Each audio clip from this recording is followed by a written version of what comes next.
Kisah Nabi Muhammad Sallallahu Alaihi Wasallam. Muhammad kecil yang membawa berkah. Bayi Muhammad disusui oleh Halimah As-Sa'diyah selama 2 tahun. Lalu dilanjutkan dalam pengasuhannya hingga usia 5 tahun. Selama diasuh oleh keluarga Halimah, Muhammad kecil membawa banyak keberkahan dalam kehidupan mereka.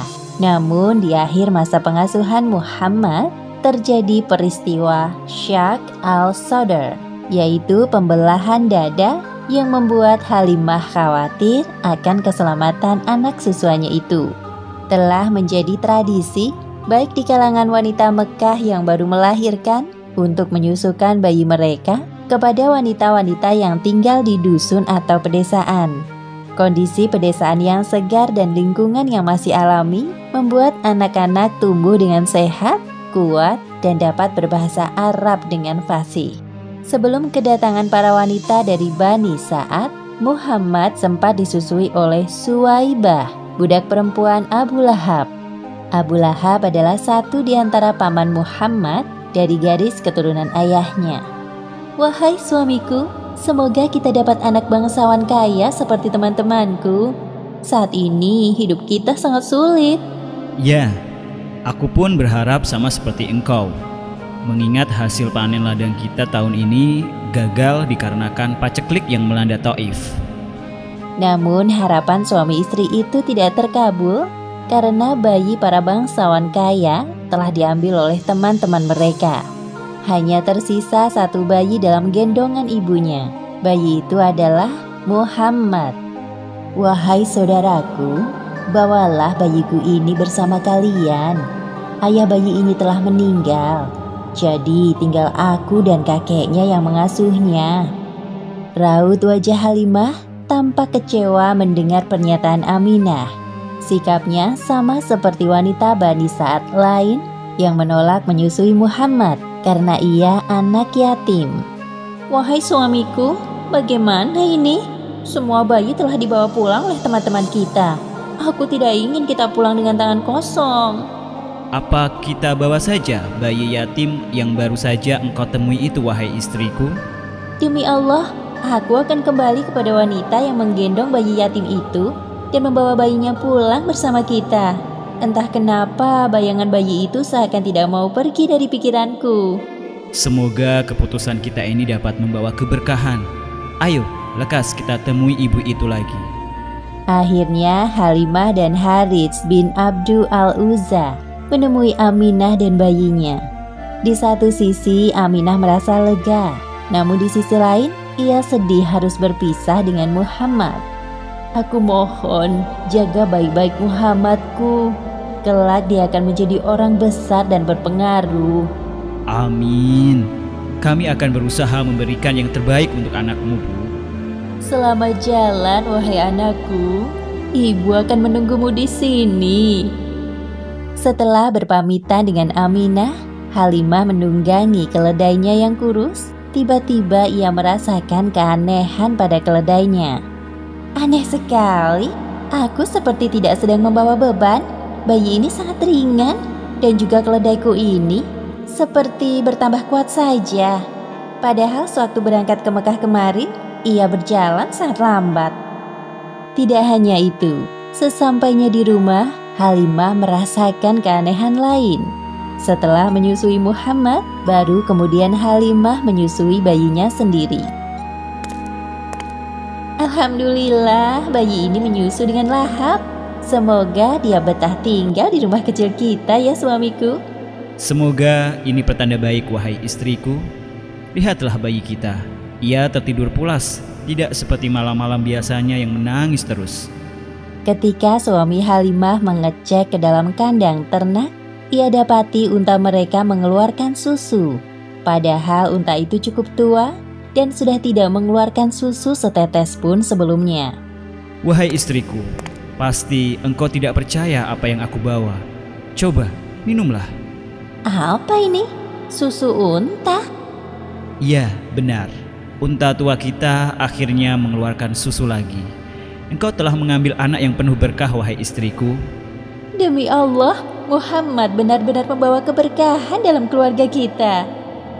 Setelah beberapa waktu berlalu, pasangan suami istri itu dikejutkan dengan pemandangan asri di depan rumah.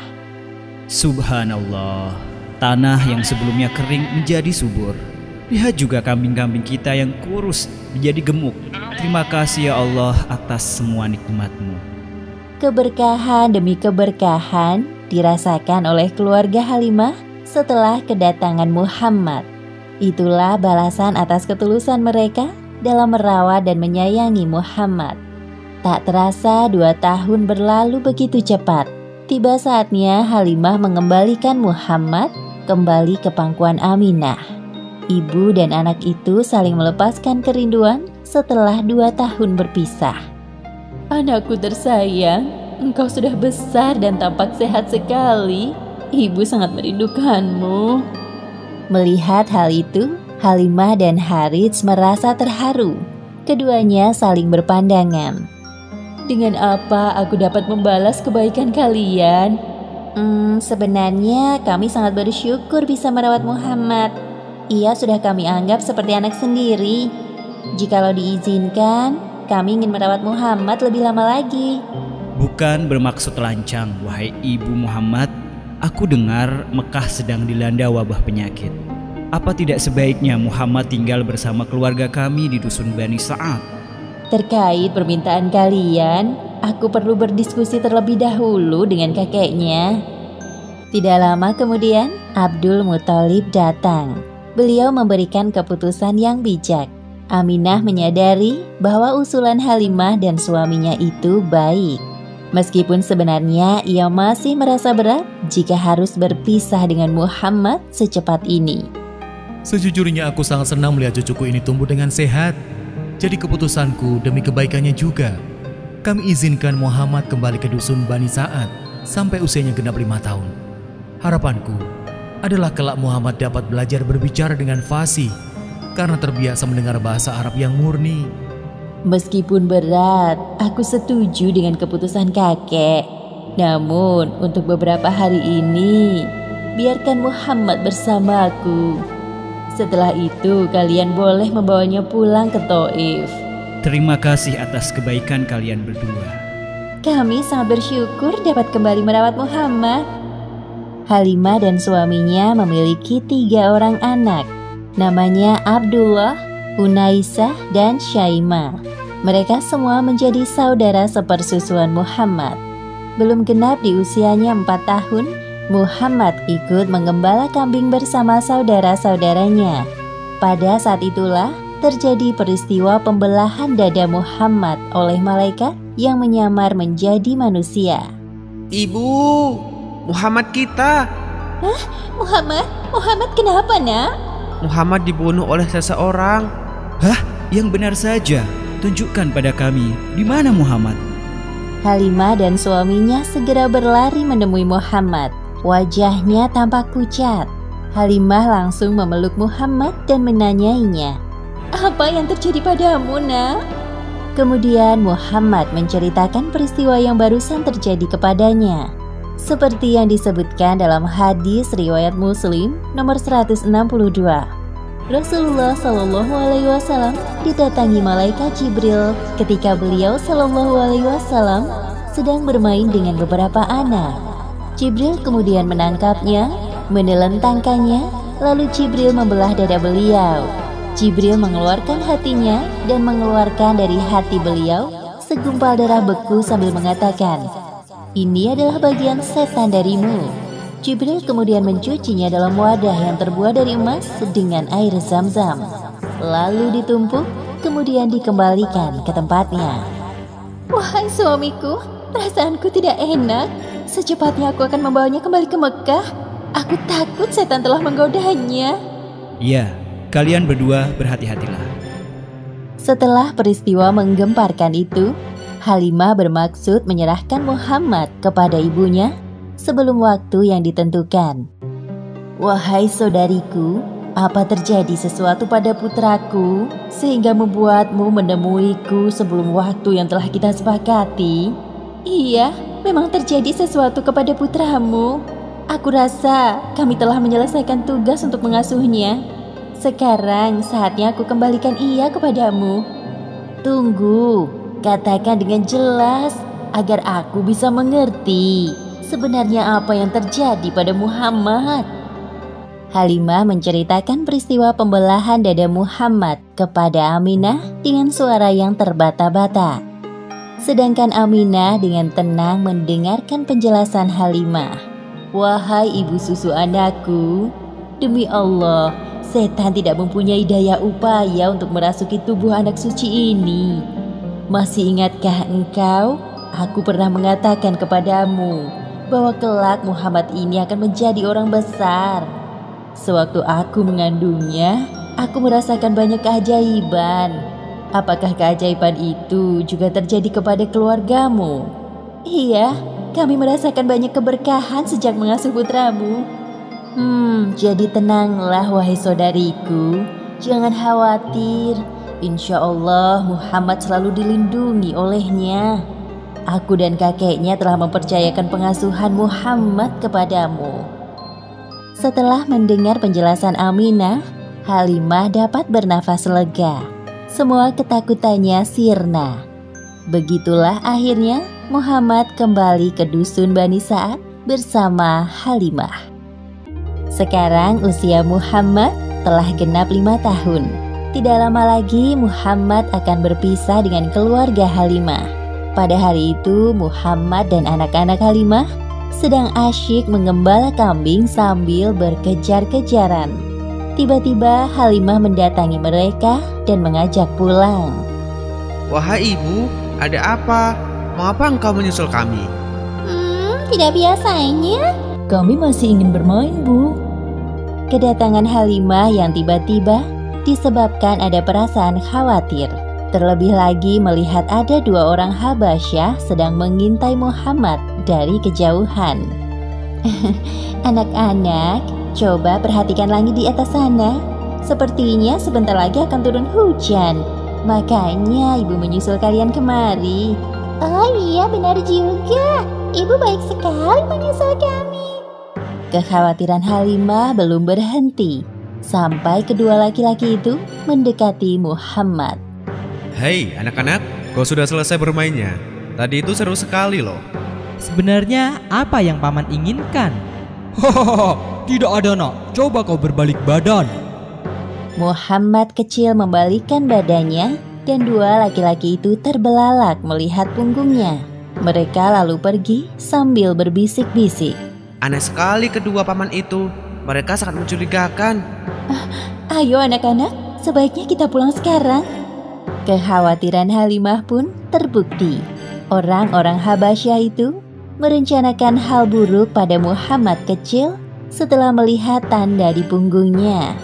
Tidak salah lagi. Menurut berita yang aku dengar bahwa anak laki-laki yang memiliki tanda di antara kedua bahunya itu kelak akan menjadi orang yang besar. Kita harus mendapatkannya sebelum keduluan orang lain. Jika kita berhasil mendapatkannya, pasti raja akan memberikan hadiah besar untuk kita. Sayup-sayup pembicaraan kedua orang Habasyah terdengar sampai ke telinga Halimah.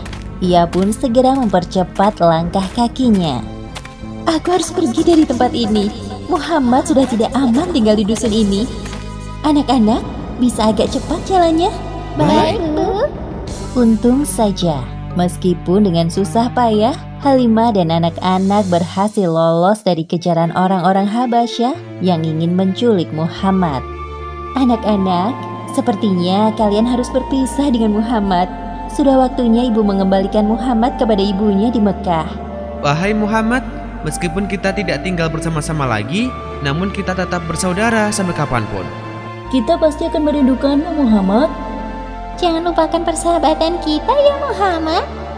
Terima kasih semuanya. Aku tidak akan pernah melupakan kalian semua. Sampai jumpa lagi. Ayo Muhammad, kita harus tiba di Mekah sebelum tengah malam.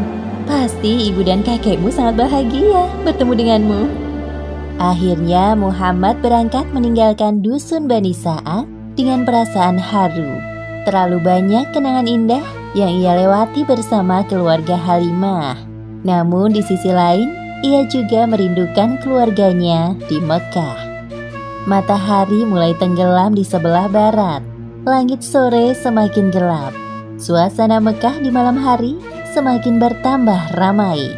Pada saat itulah Halimah kehilangan Muhammad. Muhammad, di mana engkau, Nak? Halimah mencari anak susuannya itu di sekitar, namun tak kunjung ketemu. Dengan berat hati, ia pun menuju rumah Abdul Muthalib. Assalamualaikum warahmatullahi wabarakatuh. Waalaikumsalam warahmatullahi wabarakatuh. Oh, Anda sudah datang. Silakan masuk. Maafkan aku. Hari ini aku berniat mengembalikan Muhammad kepadamu. Tapi sampai di Mekah atas, Muhammad hilang. Aku telah mencarinya, namun tidak ketemu. Memang aku belum hafal tempat-tempat di sini. Jadi, bagaimana ini? Tenanglah, Bu. Aku akan mengutus orang untuk mencari cucuku. Engkau tunggulah di sini. Setelah Abdul Muthalib meminta tolong kepada tetangganya untuk mencari Muhammad, beliau berdoa di depan Ka'bah. Ya Allah, mudahkanlah cucuku Muhammad untuk kembali kepada kami. Hanya Engkaulah yang dapat memudahkan pencarian ini. Tak lama kemudian, Abdul Muthalib bertemu dengan Muhammad. Ia diantar oleh Waraqah bin Naufal dan temannya. Ternyata secepat itu Allah Subhanahu wa Ta'ala mengabulkan doa Abdul Muthalib. Kemarilah, wahai cucuku. Aku tadi menemukan cucumu di daerah Mekah atas. Sepertinya ia tertinggal jejak pengasuhnya. Terima kasih, saudaraku. Sama-sama, kami pamit dulu. Setelah kepergian Waraqah, Abdul Muthalib mengajak Muhammad untuk bertawaf di Ka'bah. Wahai cucuku, sekarang mari kita bertemu dengan ibumu. Beliau sangat cemas kehilanganmu di perjalanan tadi. Sesampainya di rumah kakeknya, Muhammad kecil meminta maaf kepada Halimah karena telah membuatnya cemas. Saat itu juga Muhammad harus berpisah dengan ibu susuan yang telah merawatnya selama 5 tahun. Selamat tinggal anakku. Aku selalu mendoakanmu. Semoga engkau menjadi orang besar seperti harapan ibumu. Demikianlah akhir kisah Muhammad kecil yang membawa keberkahan bagi orang di sekitarnya.